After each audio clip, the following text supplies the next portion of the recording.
So here we go. Once again, I've got another cartridge from Evercade. They sent this out to me and I wanted to check it out today. This is the Piko Collection 3. We got 8-bit, 16-bit, and 32-bit games here. 10 games are included. So just like every cartridge they put out, you get the little hard shell with the cartridge with a nice little color manual. Goes over the history of the companies behind the games, information on the games. Very nice to get a manual nowadays anyway. But this thing includes 10, according to them, great games, including 40 Winks, Radical Bikers, Sort of Showdown, Zero Tolerance, Super Bubble Pop, Motor City Patrol, Stanley, The Search for Dr. Livingston, Metal Mech, Man and Machine, and The Legend of Wukong and Punch King. Nice little collection and variety of titles here. Now, this isn't a complete review. I'm just going to be playing these games for a bit and sharing my thoughts. Everybody's going to have a different idea of, what they like, what they dislike. If you disagree with me, that's fine. Doesn't matter. I'm just sharing my thoughts. And I do enjoy the Evercade. I'm not an Evercade hater or a fanboy. I'm just right in the middle. There's a lot of cartridges I really enjoy, and there's a lot of them that I think are stinkers. Now, is this one a stinker? I'll leave that up to you, but, let's talk about it real quick. So first up, we had 40 Winks. This is the PS1 version of the game. Now, this is a platformer, a little collect-a-thon type of game. You got a bunch of different stages that you can access through the house as the little kid that you play as. But, the game, the graphics are decent. It's just not very unique or has anything that stands out as excellent, in my opinion. And I'm not sure if it's the game's fault or the Evercade's controller's fault, but controlling the characters felt very slippery and just very difficult to move precisely, especially when you're on the more narrow platforms where it's just easy to fall and then you got to climb all the way back up. It got annoying, man. And also the camera controls and how the camera just kind of auto moves around a bit. It makes it difficult to see what's coming next or to orientate the camera properly to, set yourself up for that next jump.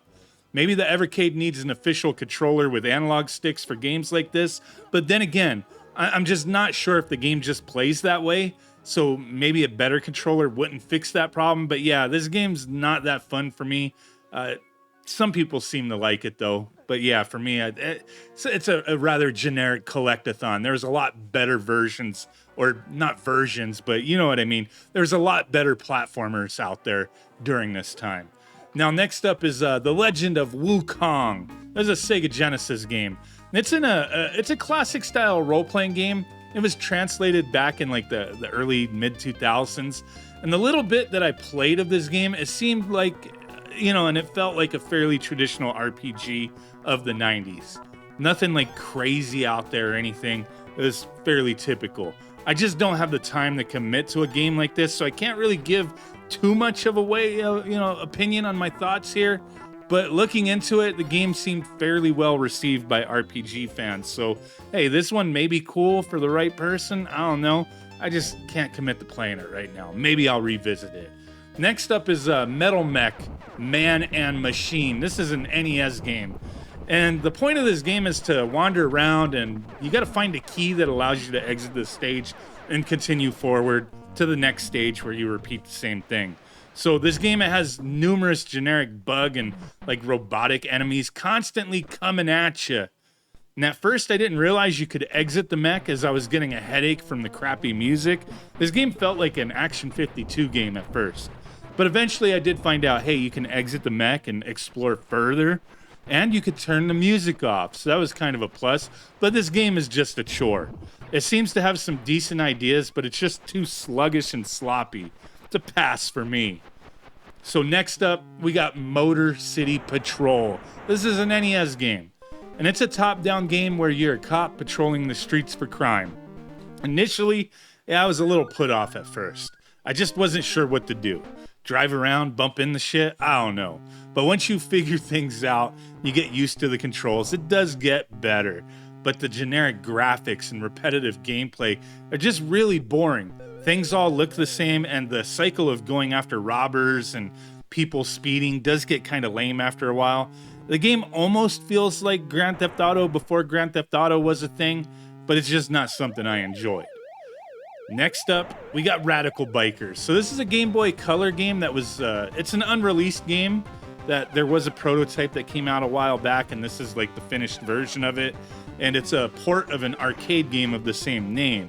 And I kind of like this one. It is simple, and the controls, they take a little getting used to with the turning, but they do feel fine after a while.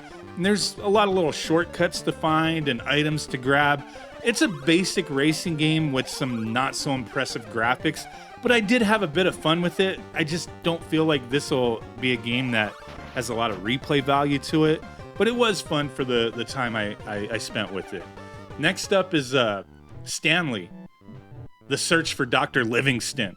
So this is an NES game, and it's an action-adventure game where you walk around, you talk to NPCs, find items and weapons, then you fight things like snakes and like tribesmen or something that just take way too many hits to kill, especially if you're using your fists.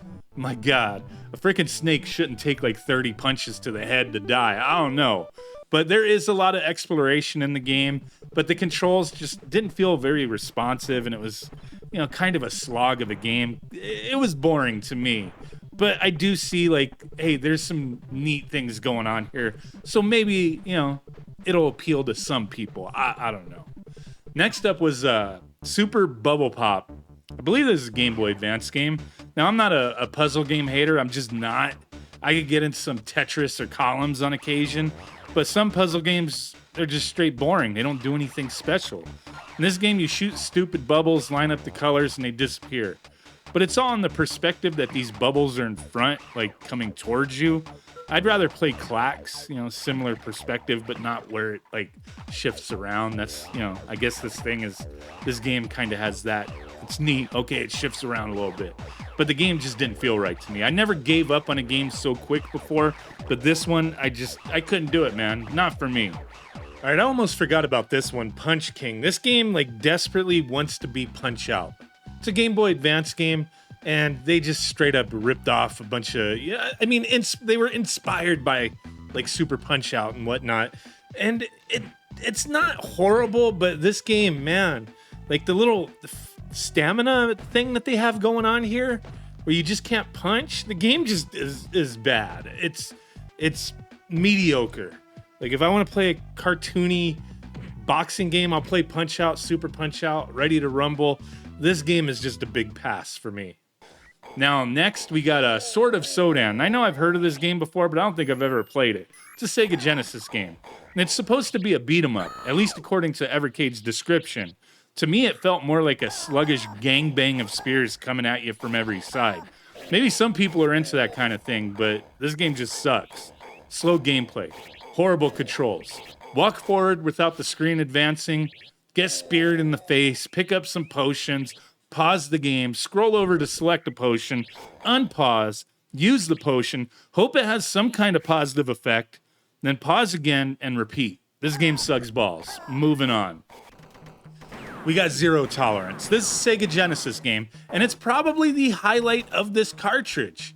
It's a first-person shooter that is kind of fun. I mean, you get a little limited gameplay area on the screen, but it works. The game does feel a tiny bit slow, especially compared to other first-person shooters that, you know, were out when this originally released. But it is fairly competent and fun to play. Probably the only game on this cartridge that I'll return to.